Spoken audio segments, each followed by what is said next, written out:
news. I've been looking at the whole this whole situation with Dennis Schroeder, and it made me just inspired to say, know your worth, know how much you are truly worth, and that doesn't mean dig into your finances, see how much your debt to income ratio is, your net worth. No, no, no, no.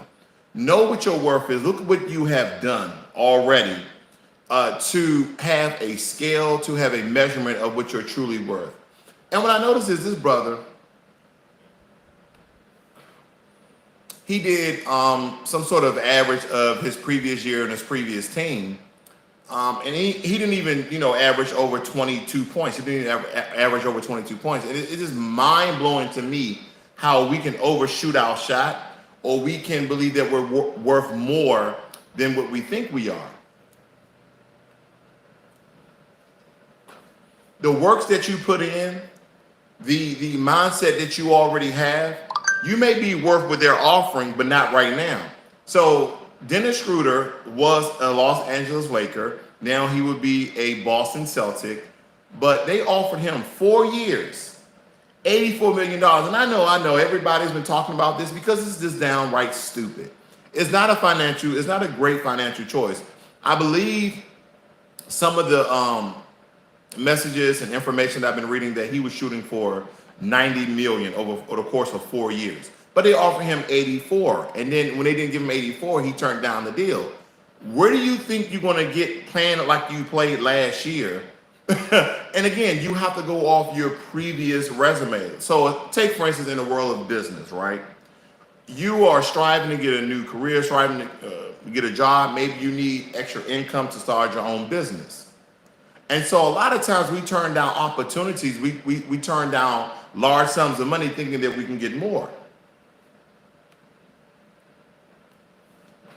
I've done this early on in my career when I was working for certain organizations, thinking, okay, I want at least $125,000 a year. Okay, I want at least $150,000 a year. And some people are coming back with a 105. Of course, I'll counter their offer, but then I'll eventually take the position because I'm like, okay, this is, depending on my resume, everybody is saying that, hey, you're only worth around $105,000, $110,000 a year with your current experience, your current education, your current skills. So I took those deals, but I want you to take his situation as an example of not overshooting your shot. I don't want you to just go willy-nilly inside of a contract, a deal, organization, or trying to obtain a career and or job and overshoot your shot. Know your worth. I want you to look at the work that you have done, because here's the thing. He's a professional NBA player. They're offering him $84 million over the course of 4 years. So essentially that is what? That's what, 20, 40, 60, 80, okay. Yeah, that's $20.1 million a year. And the only contract that he could obtain after turning down that $84 million deal over the course of 4 years is $5.9 million. $5.9 million for a measly 1 year.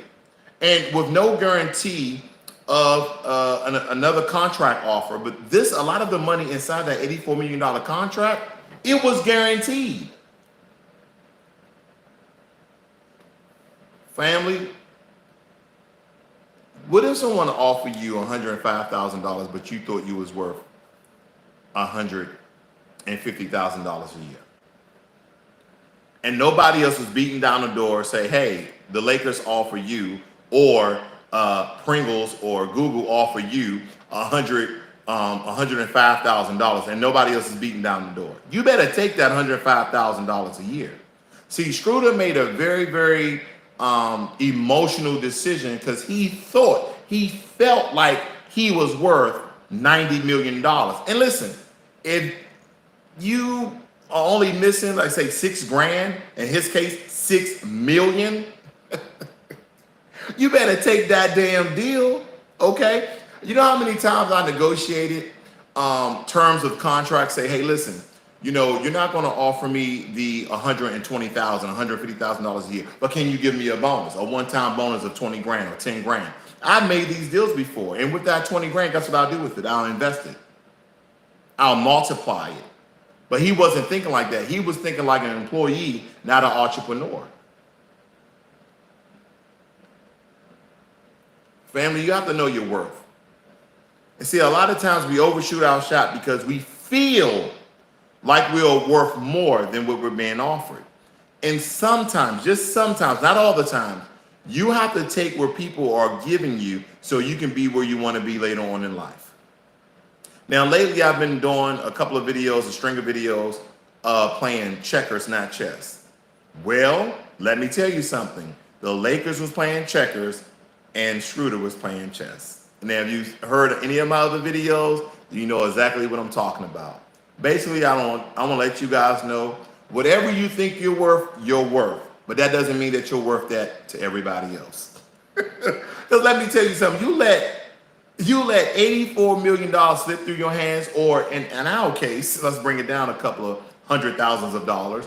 If you let $105,000, $110,000, or either you're even below the six-figure mark, if you essentially think that you're worth 80 grand, somebody comes in at 65.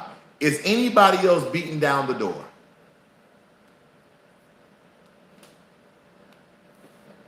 You didn't put your resume out there. Now I'm gonna tell you what I've done. Some people may disagree with my decision when it comes to this, but I've applied to a multitude of jobs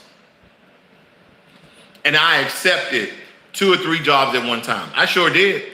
And then I started to negotiate, because when you start to negotiate, when you get that opportunity and you start to negotiate, you have the opportunity to up your worth. They said, well, why do you think that you're worth $120,000, $150,000? Then you start going down your resume very explicitly and very vivid detail. You say, well, I have these particular skills. I have this particular experience. I also have these certifications I have, and these are the other certifications that I'm working on. And then guess what they'll do? They say, okay, well, we didn't know that, so we're willing to offer you an extra 5 grand. We're willing to offer you an extra 10 grand. But you have to know your worth. You have to know exactly what you're worth. Now, if you don't have anything else working for you or that you're trying to obtain other than what you have listed on your resume, then that's what they think you're worth. And see, that's why I'll accept 2, 3, 4 jobs at one time, and then I'll start to negotiate, I'll counter offer. But whoever gives me the highest amount, because again, I'm sorting out businesses and organizations that I actually want to work for a short time, for a while. When I worked for Amazon, I had a goal of working for Amazon for around 2 or 3 years. I ended up only working 1 because they didn't want to move me during the pandemic. And I understand that, guidelines, policy, regulations. But again, we negotiated to a number that I was very, very satisfied with. It wasn't a number that I wanted, but it was a number that I was very, very satisfied with. And then on top of that, they gave me a sign-on bonus more than $20,000. And they gave me over 35 to 40 shares of their stock. So when you multiply that particular number, I think their stock at the time was worth about $3,300 per share times 40. You do the math, okay? I don't have my calculator. But nonetheless, it just really made me think that a lot of us think that we are worth more than what we really are. And a lot of times you can overshoot your shot, and you can absolutely kill contracts, and you can miss out on opportunities. Again, you think you're playing chess while they're playing checkers. They're willing to rule you. They're willing to overtake you. They're willing to get you for the cheapest price they can give you. But when I really think about his situation, is that they gave him a very, very lucrative offer, and he wanted more, $6 million more. Dude, $84 million over the course of 4 years. We're talking about $20.1 million a year, and now the Boston Celtics, which you signed with, is only $5.9 million. Maybe you'll get a shoe contract. I doubt it. No one's going to buy Dennis Schroeder shoes. I'm just saying. This is my personal opinion. There's no hate. There's no malice against the brother. I'm just saying he made a very, very horrible, bad decision that he overshot his opportunity by thinking he was worth more than he actually was. So I'm telling you, ladies and gentlemen, if you don't understand my concept that a buddy of mine inspired me to go with about playing checkers and not chess, then you have to look at one of my videos on my channel and understand my philosophy when it comes to this.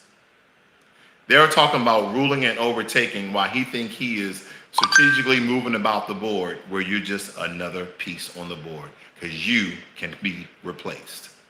See, when you play checkers, every piece that you have on the board, you're trying to be a king. Have you noticed that? You're trying to be a king. And when you become a king, you can make bigger moves. You can make more moves at once. But when you play checkers, first and foremost, you can never be the king. See, the Lakers was Dennis Schroeder king. Now, however piece you want to correlate him with, imagine him with, maybe he was a rook, a bishop, a knight, or even a queen. But he was never being a king because he don't call the shots. The king calls the shots. So if he was thinking about a checkers players, he said, yeah, I'll take this offer.